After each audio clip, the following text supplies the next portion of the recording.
I will sue them. I have very powerful lawyers behind me because we have a constitution.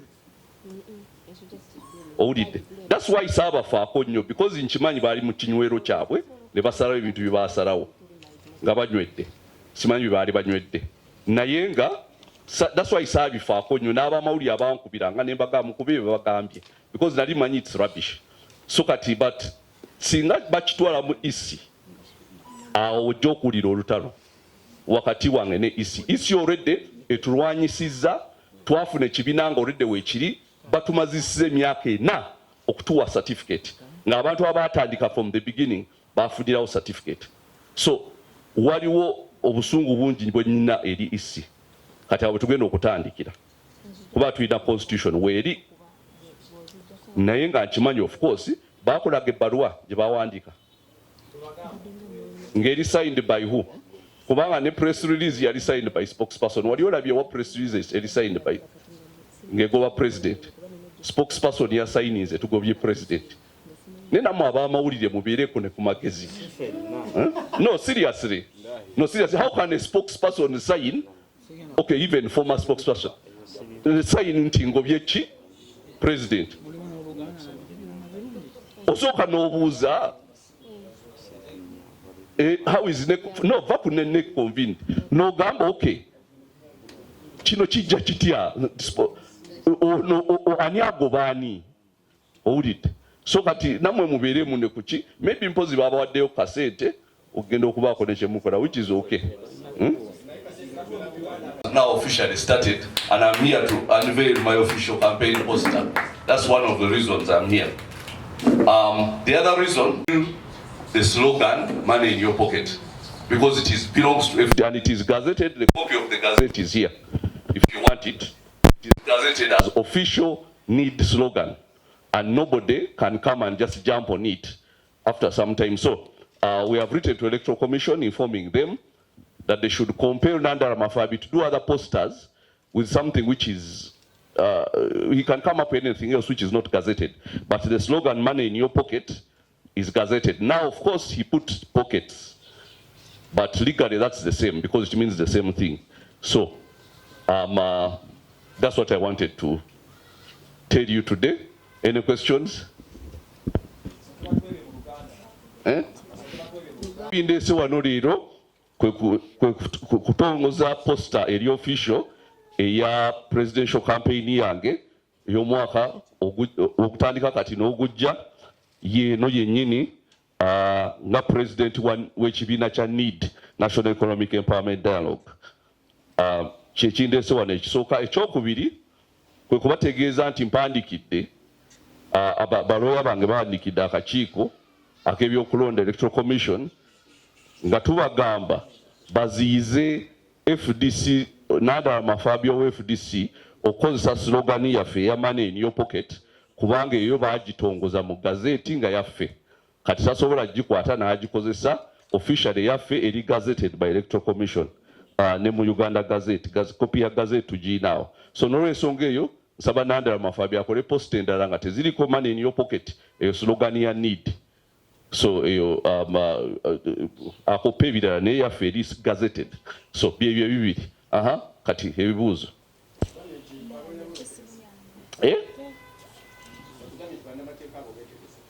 Okola ki? Bawandiikidde Electoral Commission. Ebibuuzo? Yes. Tulaba waliwo abaavayo ne bakuyimiriza emyezi 3. Ennaku 9. Simanyi togenda kukontana ne bye batuukako oba nteekateeka ki eri awo?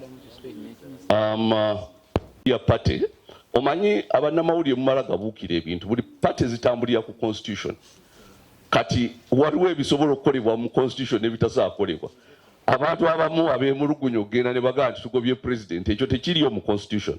Kati kambasomere mu constitution chapter 4 awali duties of the national chairperson stroke president oyo nga yeeze shall be president of the president general of the party, shall be chief executive, shall be chief spokesman, shall oversee all campaigns in the country, to preside over National Executive Committee meetings. Kati NEC, if the National Executive Committee meets without me, it is null and void.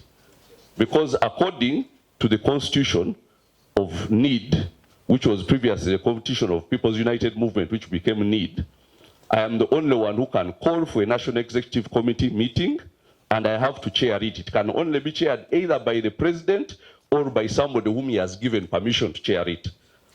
So it cannot be chaired by anybody else. The other things which, of course, other aspects of the Constitution, which means that what they did was a clown show. You know, just coming up and some clowns coming up with a resolution. But it was, I'll just give you that one, not to bore you with constitutional things. But the National Executive Committee meetings have to be chaired, have to be called, number one, have to be chaired by the President or by somebody whom he designates to chair the meetings. I did not call the meeting. I did not designate anybody to chair the meeting. So whatever this purport came out of that meeting is null and void. So I am the President of National Economic Empowerment Malawi. I am not under suspension. I am not going to be under suspension. Okay? And that is wishful thinking. It's different. But you see, parties are governed by Constitution.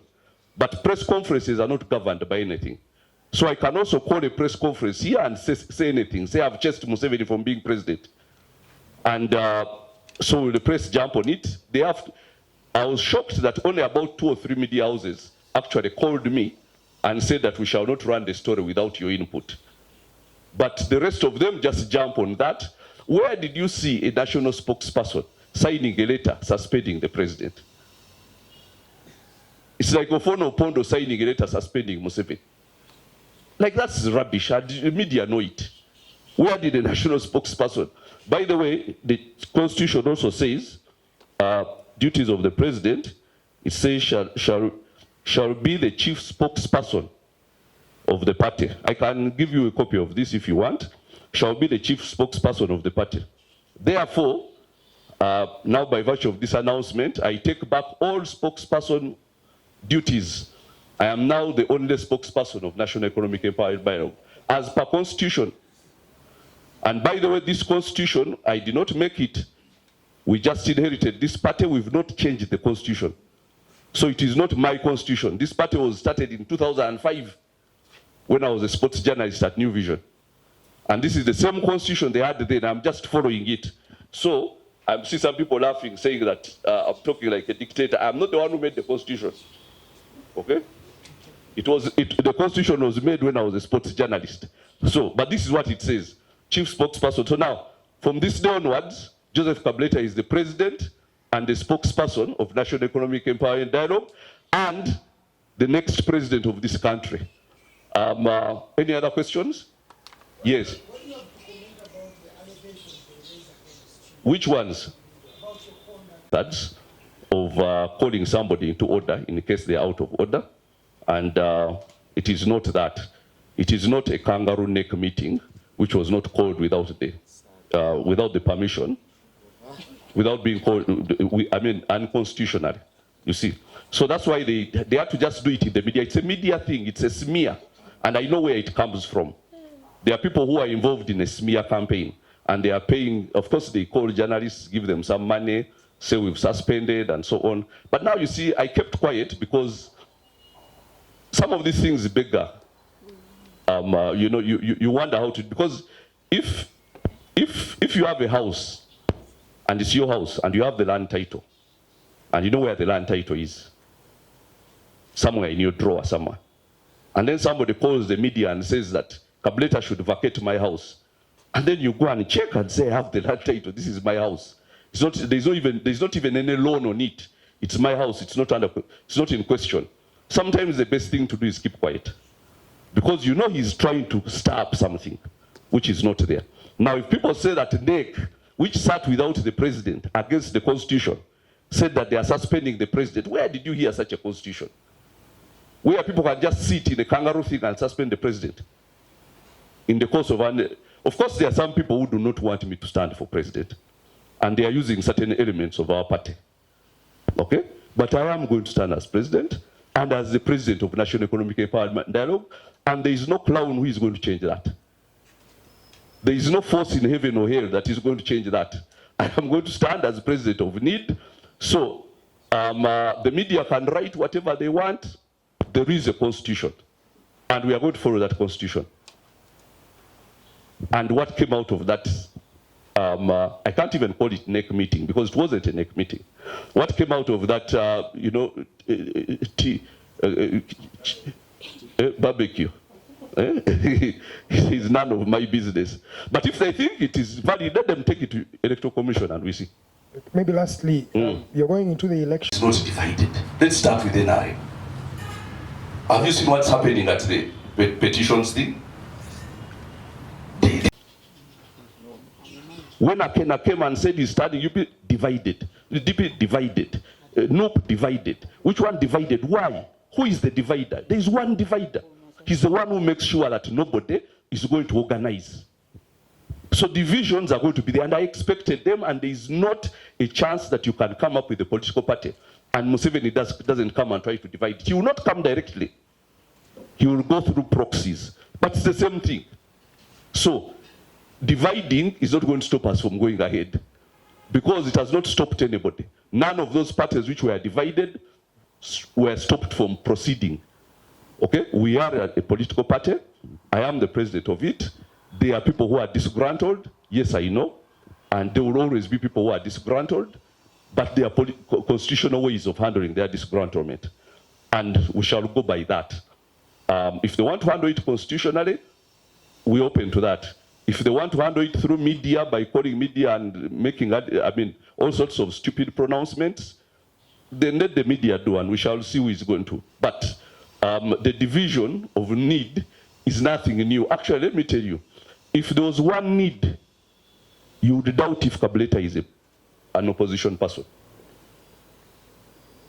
If I came and all of us in need were together, there is not a single problem. You would just say, now we know for sure you're not an opposition person. They have to divide it. And doesn't surprise me, I was expecting it. Any other question? Without any official fundraising. That doesn't mean we didn't fundraise, but there was nothing official. But we are going to have an official fundraising. Also, because we also have well-wishers from all over, by the way, so we have to give them an opportunity to contribute towards this. So we shall find a way of this is my second presidential campaign. I funded the first one, myself, Lone Ranger, and I did not campaign in Kampala on TV. I went through all the regions of the country except Karamoja. All of them. There is no place where I did not go, where I did not set foot. Now we are bigger. And we are in a position to do something bigger. So we shall do it. The problem is so many people are, where are you going to get money? Where are you going to get your money? Where are you going to get it? What's your problem? I'm not a government worker. The last job I held was as a sports journalist at New Vision. I wasn't in charge of any money. So, nobody can say I stole money from anywhere. Because I've not been in any position whatsoever to steal any money. So, but I will fund the campaign one way or the other. And we shall Kumarako. Yes. You launched a party. How far with the registration from the grassroots about the membership? Process of people are saying buying cards. Our cards are very cheap, just 5,000 shillings. Here is one of them for Kampala, but now we are going launching all over. Saying this is because I wanted to to set the matter straight. But otherwise, I don't handle issues like that in the media. Okay, people who want to handle in the media are up to something. There is it can never be a decent thing that they're up to. So we shall ebibina bitambulira ku constitution. Tewali kibiina kina constitution ng'abantu bayinza okutuula ne balya ku nnyama barbecue ne basalawo nti tugobye omukulembeze. Eyo constitution teriiyo. Ate constitution gye tutambuliramu sinze nagikola. Kino ekibiina twakifuna bufunyi okuva ku baali bakitandikirawo abakitandikawo. So kati constitution gye tutambuliramu eyogera bulungi era eyogera kaati nti omukulembeze w'ekibiina yenze Joseph Kabuleta nze kayina obusobozi oba obuyinza obuyita meeting ya NEC ate n'ogikubiriza teri mulala okusinziira constitution okujjako nga omulala nze mulagidde akikole constitution weeri wano bweyogera kati ate constitution negamba nti nze chief spokesperson amakulu gaakyo nze ayogerera ekibiina omwogezi omukulu ow'ekibiina kati n'amaanyi ago agampeerwa constitution neŋŋamba okuva na leero nze mwogezi wa NEED abalala bonna mbawummuzza kubanga nze chief spokesperson w'ekibiina kati bw'owulira ekintu kyonna ekiva mu muntu omulala ekikwatagana ne NEED nga sinze nkyogedde ekyo kya bulimba spokesperson nzuuno wano era nze president okusinziira constitution okay bweti begamba to be the chief spokesperson eri wano I can show it to you wabuziza ki so n'olw'ensonga eyo olukiiko lwe bagamba olwatudde ne lumpummuza ennaku 9 terwabaddeyo kubanga okusinziira constitution terusobola kubeerayo nga sinze nduyise ate nga sinze ndukubiriza so terwabaddeyo babadde mu kinywero kansubire bakkuse bulungi nnyo mu kinywero kyabwe ne basalawo bye basazeewo ensonga lwaki babikubye mu mawulire because baagala kwonoona tebalina gye basaba bitwala oba tebisobola kuyimirira mu mateeka amatuufu so n'olw'ensonga eyo tewali suspension ya Kabuleta teriyo tegenda kubeerayo teribeerayo ekirala kibiina ki wano mu Uganda ekiteyawudde katutandike n'ekiri mu bukulembeze olaba ebiri wali abantu bonna abakayana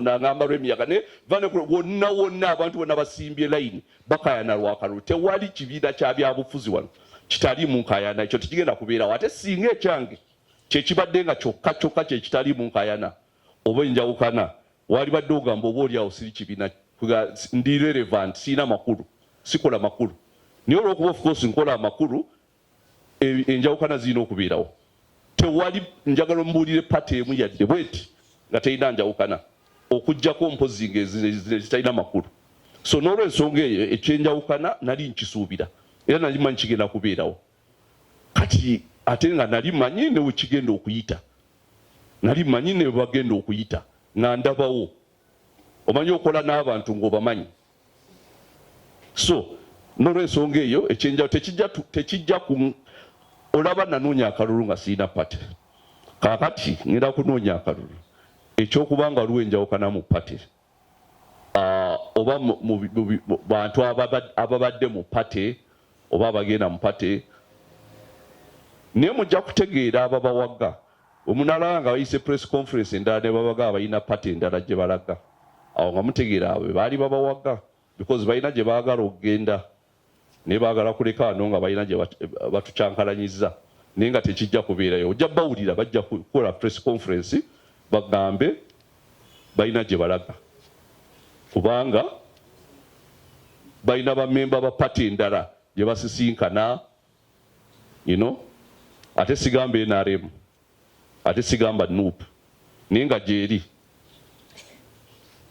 batuuleyo ne basisinkana ne bagamba mugende mugabe mususpendinze kati mugende mugambe nti competent even than the sitting president. How can you say Kabuleta is not competent? Are you kidding me? Who is competent? What's the standard of competence? Anyway,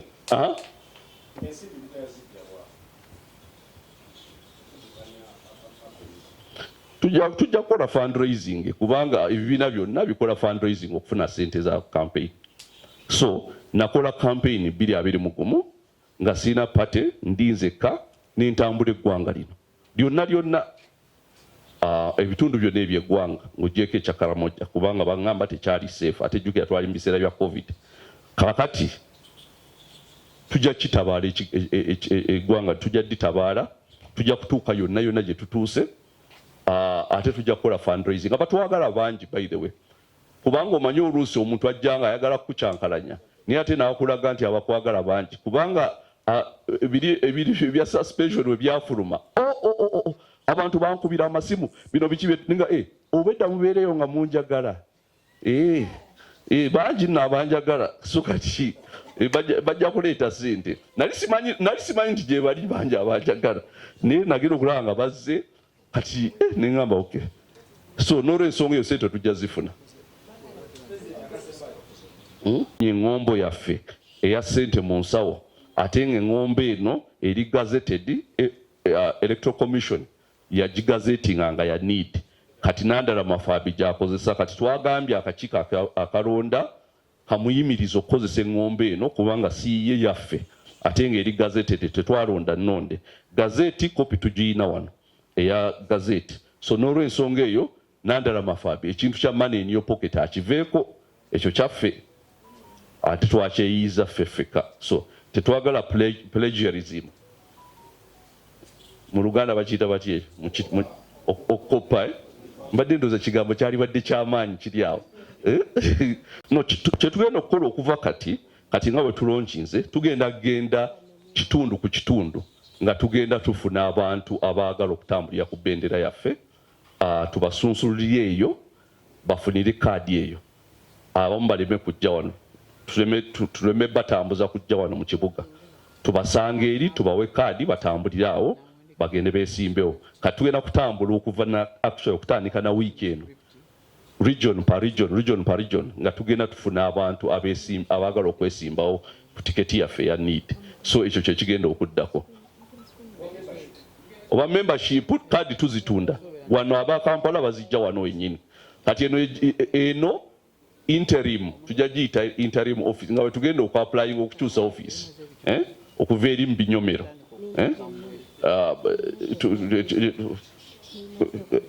abamu temwalize eri temwajjanga ebugoloobi mwajja naye bwe twagenda eri ne mubula kuba nammwe temwagala binyomero naye kati wano mujja kakati twagala kuva eri mu bifo tosagamba ssente mu nsawo n'otwala abantu mu bufoofofo kati so n'olw'ensonga eyo twagala obbaleeta mu kifo nga kirabika ssente.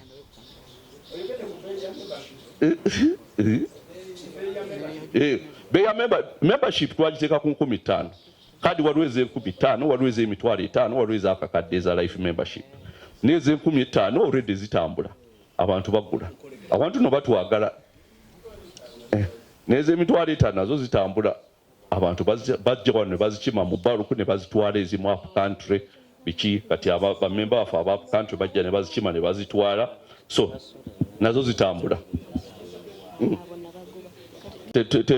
Tetwagenda mu primaries kubanga ezo logistics tezizina.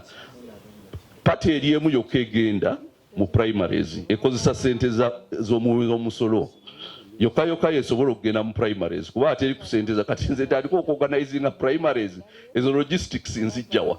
So n'olw'ensonga eyo tetugenda kukola primaries naye tujja kusunsula mu bantu nga bwe ŋŋambye tujja kugenda region ku region nga tusunsula mu bantu ayagala kaadi ya need nga tubatunuliramu abali mu bifo byebimu ne tusala wani gwe tugenda ogiwa bwe tutyo region par region tetujja nabbagamba bonna bajje mu kibuga tujja basanga eyo gye bali. I will sue them. I have very powerful lawyers behind me because we have a constitution.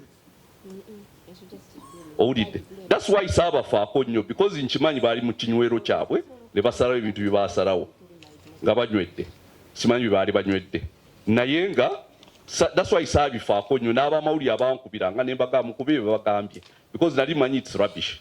So kati but singa bakitwala mu isi awo ojja okuwulira olutalo wakati wange ne isi already etulwanyisizza twafuna ekibiina nga already weekiri batumazisiza emyaka 4 okutuwa certificate ng'abantu abaatandika from the beginning bafunirawo certificate.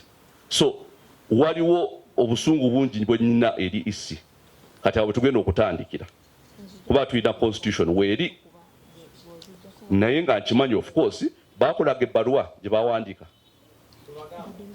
ng'eri signed by who kubanga ne press release yali signed by spokesperson wali olabye wa press release eri signed by ng'egoba president spokesperson ya signinze tugobye president ne namwe abamawulire mubeereko ne ku magezi. No seriously how can a spokesperson sign okay even former spokesperson sign nti ngobye ki president osooka n'obuuza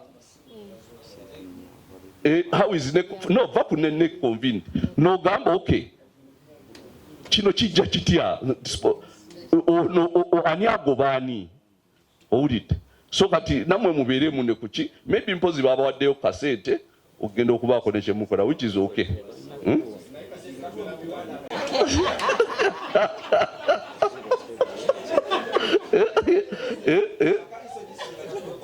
akaki